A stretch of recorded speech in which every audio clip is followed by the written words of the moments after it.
Hey guys, it's me, Baden, or Badezone, and today we're going to go through our AFL Round 2 2021 tips. Now, I didn't do Round 1. I was going to do Round 1 and I wanted to do different things with doing AFL content this season, but I didn't get started early like everyone else. I've started late. Anyway, first game of the round is Collingwood versus Carlton, and I mean, this could go either way. Like, this could really go anyway. 50-50. Hard game to tip, really, because Carlton looked really good last week, whereas Collingwood didn't look good at all. But Collingwood have a really decent list, and they've been more consistent than Carlton over the years. Now, if I'm going off of form last week, I'd tip Carlton easily. But something tells me that the experience on Collingwood's end might get up. You know, I don't know if they're going to have a tough year or not. This game's going to gauge whether they are, I think. But I'm going to say that Collingwood comes out and they get the job done by, I don't know, 17 points. I felt like if the Blues were going to win, they'd win by like a very narrow margin, like 6 points, but Collingwood to win. Now the next game, a lot of people are sort of down on Geelong at the moment because they just lost to Adelaide. Brisbane, however, just lost to Sydney. Sydney looked really good though. Geelong at the moment though, it's really weird because they've got a bunch of outs. They've got Jeremy Cameron out, now Patrick Dangerfield's out for a couple games. I don't think they have Duncan either, and a couple other guys. I mean, yeah, that's weird. Now, I mean, like, you'd think that Geelong would lose, but something tells me that Geelong will finally knuckle down at home and they'll beat Brisbane, because they do beat Brisbane and their home ground, it's really hard to beat them. You know, you can't always beat Geelong at their home ground. So I don't care if they've got outs. They've got a system, they've got a game plan that they know how to win games even if they've got star players out. So it doesn't matter. I think Geelong will win by 15 or even 20, but I'm going to go 15 to be safe. Next game, Sydney versus Adelaide. This is so 50-50. However, Sydney's getting a big in. They're getting a big in Lance Franklin. So, Lance Franklin, Logan McDonald, everyone else on that list. It's kind of hard to see where Adelaide gets the win. Tex Walker was in exceptional form last week, crazy form, but I just don't see him doing that again. Like, I can't see Tex Walker doing that week in, week out. You know, it's just not something that Tex does. So I think Tex is going to have a quiet one, and I think that Adelaide will struggle to score without Tex, and Sydney's going to win, and they're going to win by, well, I think it will be close. I do think it will be close. But if they're going off of last week, I'm going to just say 17 points. But there's a lot of games right now that are blowouts. Maybe I need a tip like a closer one. Fuck it. I'm going to go 10 points. Sydney by 10. Next game is Port versus Essendon.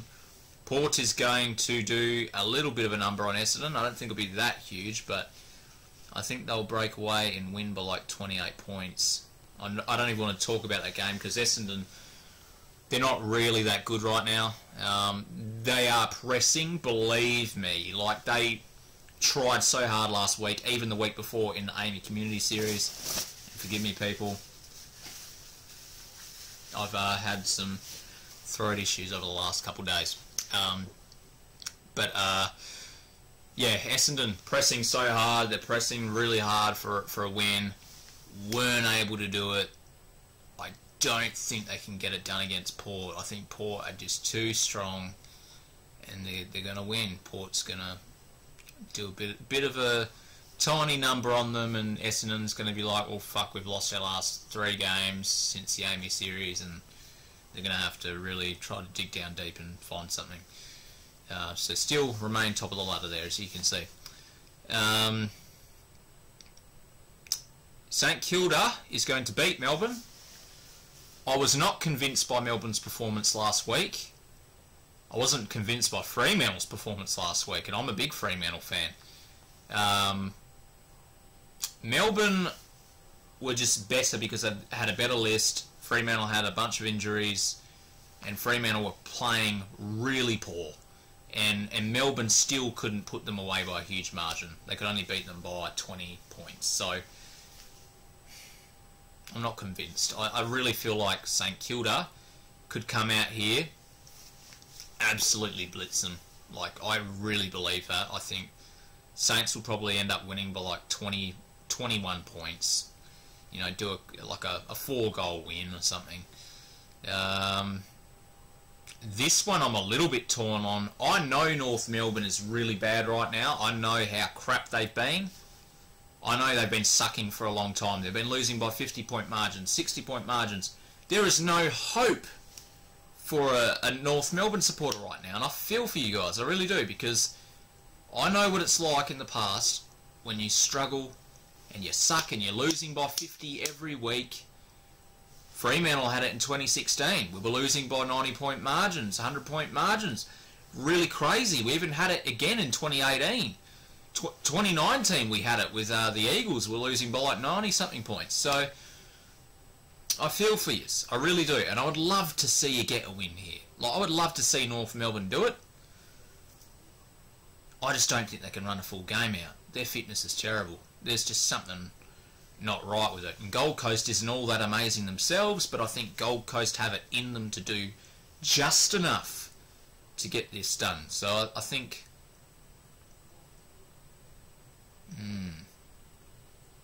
I want to say Gold Coast by 14, but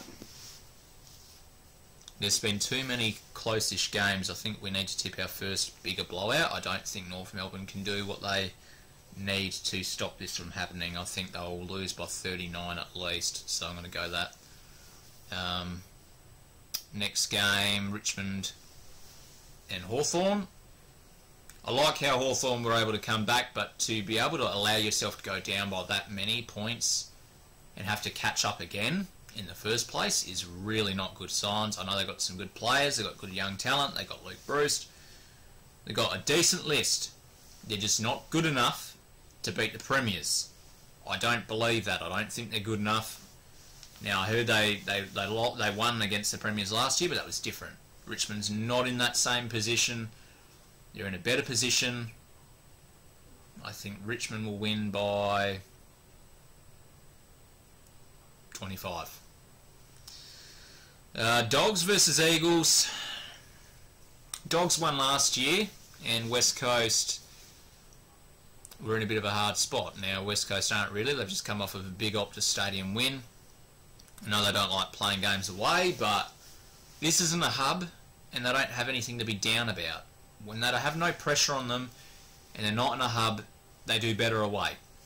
So, as much as I want to tip the Bulldogs, I think their Bulldogs midfield is better. However, I don't think their forward line's better. I think West Coast is. But then again, that home ground advantage and the umpires and the fans really helped them last week against Gold Coast, and Gold Coast come hard at them. I don't know if it'll be different here at the Bulldogs. However, I just think their forward line and their back line's better. So, going to say West Coast by 19.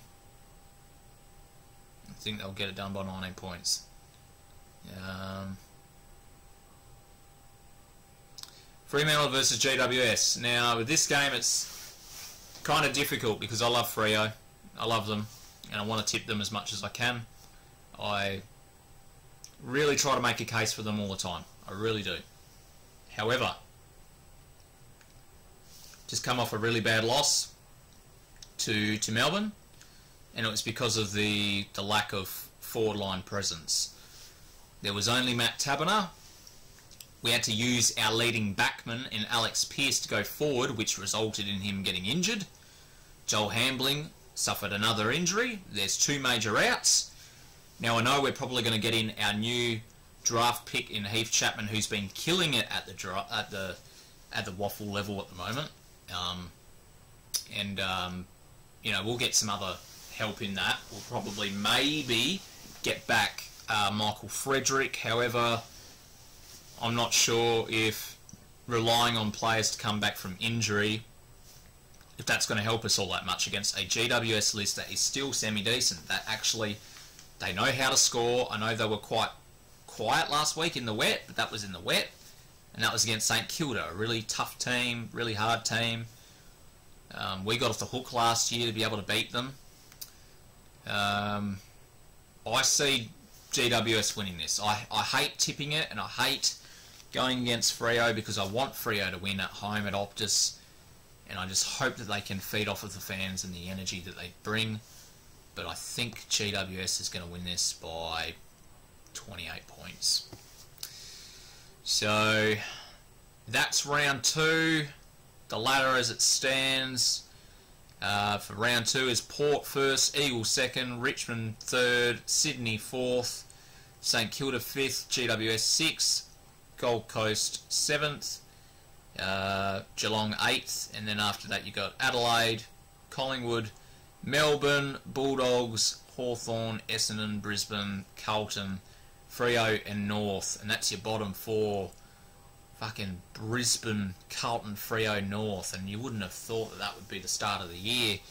A lot of people were touting Fremantle to make a finals push, the same thing with Carlton. Now I know it's only just the first 2 opening rounds, but still, it's not the best start. It's not ideal for any of those 4 right there, especially Brisbane, being that they've been touted as a top 4 side of the last few years. They've ended in the top 4, so that's a very interesting bottom 4 to start the year. However, that's my tips. Hopefully Fremantle will get a win for me. Hopefully your side gets a win for you. If you're a Giant supporter, I'm sorry, I don't want you to win this week, but if you win, props to you. Anyway, peace. Hope you enjoyed this video, and I will see you all soon. Make sure you like, make sure you comment, let me know your tips below so that I can see what you guys are thinking, and yeah, I'd love to keep the conversation going. Look forward to round 3.